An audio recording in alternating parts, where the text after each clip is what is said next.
in a way, we have been so used to it working so effectively that when it doesn't, we get really upset. Well, I think there are some parallels that can be drawn indeed. In the earlier years when infrastructure, when the rails, when the trains are all relatively newer, obviously it gives wonderful experience.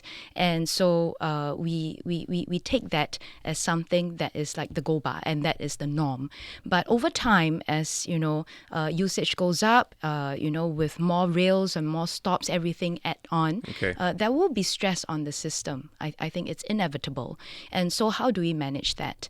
But I mean, that being said, is that like what Walter had earlier said, when a commuter is right there in the train, trying to rush to work, or it may be an emergency somewhere, and then that train stops, and then there's a lot of anxiety and uncertainty because also that this person may not be familiar with the alternative, right? And so that adds to the anxiety, and so that makes that whole experience very unpleasant. So actually, in terms of this, one recommendation, and I believe that the LTA is looking at, is therefore in such instances when there's a delay, apart from communication, is what other services can come in to support. So our rail lines now may not be circular in that sense, or not fully circular yet, but we do have buses, we do have taxis, for example.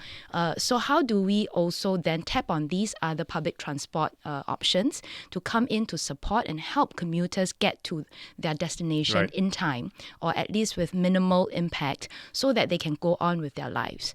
And I should also add that compared with the other countries that we have been always observing, they have a longer history. And so even their rails have also been running for longer.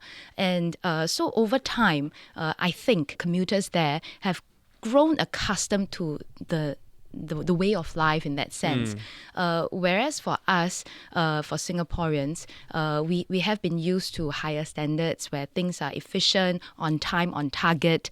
So there is that, I think that adaptation that is needed. We need to also be, mindful that there will be times when things do break down, and how do we respond to it is probably more critical here.